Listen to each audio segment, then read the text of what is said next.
Now let's discuss what is the format of analytical paragraph. Analytical paragraph format includes 3 bullet points. First is introduction, next one is body of the paragraph, and another one is conclusion. Now let's discuss in detail what is introduction says. Explain in 1 or 2 lines what the graph chart table is about. When writing the introductory paragraph, you need not go into the details. You just need to mention what is clearly evident from the chart or the graph given in the question. जब भी आप introductory paragraph को right करेंगे, अपनी introduction लिखेंगे analytical paragraph की, उसको 1 और 2 लाइंस में लिखना है. क्लियर? 1 लाइन से मेरा मतलब ये 1 लाइन से नहीं है. 1 लाइन से मेरा मतलब है 1 सेंटेंस. ज़्यादा से ज़्यादा आप 2 सेंटेंस. क्लियर? इससे ज़्यादा आपने इंट्रोडक्शन में नहीं लाइन्स ऐड करनी है. सिर्फ आपको ये बताना होता है जो भी आपको गिवन है, चाहे वो ग्राफ हो, वो चार्ट हो, वो टेबल हो, वो किस बारे में है, उसका सब्जेक्ट क्या है.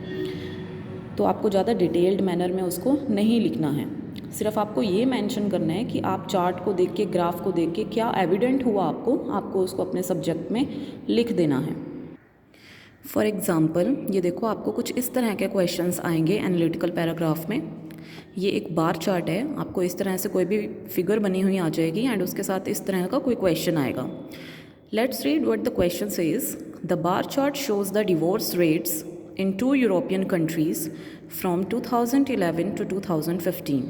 यानी क्वेश्चन में बताया गया है कि ये बार चार्ट किस बारे में है, इसका सब्जेक्ट बताया गया है. बार चार्ट क्या शो करता है? डिवोर्स रेट को शो करता है 2 यूरोपियन कंट्रीज़ के. एंड 2 यूरोपियन कंट्रीज़ हमें बताई गई हैं ऊपर, Finland and Sweden. Divorce rates in Finland and Sweden. अब यहाँ पे ईयर भी बताया गया है, फ्रॉम 2011 टू 2015 टाइम पीरियड है. 2011 से 2015 के बीच के डिवोर्स रेट का बारे में बताया गया है. इसमें करना क्या हमें? Summarise the information by selecting and reporting the main features and make comparison where relevant. अब कंपैरिजन तभी हो सकता है जब वन थिंग से ज़्यादा कोई चीज़ आपको दी गई होती है. अब यहाँ पे आपको वन थिंग नहीं है, यानी सिर्फ फिनलैंड के बारे में नहीं बताया, आपको 2 पार्टीज़ के बारे में बता रखा है यहाँ पर, फिनलैंड एंड स्वीडन. तो आप दोनों में कंपैरिजन कर सकते हैं, कंट्रास्ट कर सकते हैं. अगर 1 पार्टी के बारे में बता रखा है तब आप कंपैरिजन कंट्रास्ट कुछ भी नहीं करेंगे, बट यहाँ पर हम कर सकते हैं. तो यहाँ पर आपको ईयर दिए हुए हैं एंड यहाँ पर आपको डिवोर्स रेट दे रखे हैं. क्लियर? क्वेश्चन रीड करने के बाद अब इंट्रोडक्शन को आपने कैसे लिखना है वो चीज़ थोड़ा ध्यान से देखना. देखो हमारा क्वेश्चन क्या था, फिर पढ़ते हैं. The bar chart shows the divorce rates in 2 European countries from 2011 to 2015. यही था हमारा क्वेश्चन, सब्जेक्ट यही है.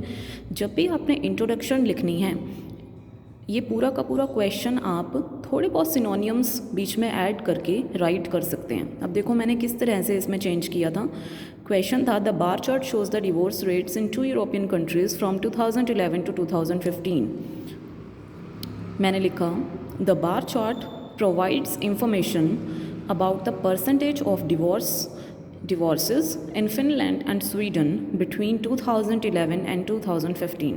जहाँ पे मैंने रेड पेन से अंडरलाइन किया है वहाँ पे देखिए मैंने सिनोनियम का यूज़ करते हुए एग्जैक्टली वही का वही लिख दिया है. यही टेक्निक आप यूज़ कर सकते हैं while writing analytical paragraph introduction. जो भी आपको गिवन होता है उसमें सिनोनियम ऐड करके आप एग्जैक्टली वही लिख सकते हो, और ऐसा ही लिखते हैं. देखो मैंने कैसे किया. द बार चार्ट वहाँ पे क्या था? Shows the divorce rates. मैंने क्या किया? Provides information about the percentage of divorces. वहाँ पे था इन 2 यूरोपियन कंट्रीज़, तो मैंने 2 यूरोपियन कंट्रीज़ के नेम लिख दिए, इन फिनलैंड एंड स्वीडन. राइट? वहाँ पे था फ्रॉम 2011 टू 2015. मैंने क्या किया? Between 2011 and 2015. तो आपको आइडिया लग गया होगा किस तरह से इंट्रोडक्शन को राइट करोगे. The bar chart provides information about, वहाँ पे था shows the divorce rates, the percentage of divorces in Finland and Sweden. वहाँ पे था 2 यूरोपियन कंट्रीज़ फ्रॉम 2011 टू 2015. मैंने लिख दिया बिटवीन 2011 एंड 2015. तो दोनों का कंटेंट जो है, दोनों का जो सब्जेक्ट है वो सेम ही निकल के आ रहा है, मीनिंग सेम ही है, बट थोड़े बहुत सिनोनियम्स को ऐड करके उसको चेंज कर दिया. तो ये जो हमारा इंट्रोडक्शन है, what it says? It says what are graph shows. हमारा ग्राफ क्या शो कर रहा है वो हमें पता चल गया इसमें क्या शो कर रहा है. The bar chart provide information about the percentage of divorces in Finland and Sweden. उस बार चार्ट में फिनलैंड एंड स्वीडन के डिवोर्सेस के रेट, डिवोर्सेस के परसेंटेज बताए गए हैं हमें.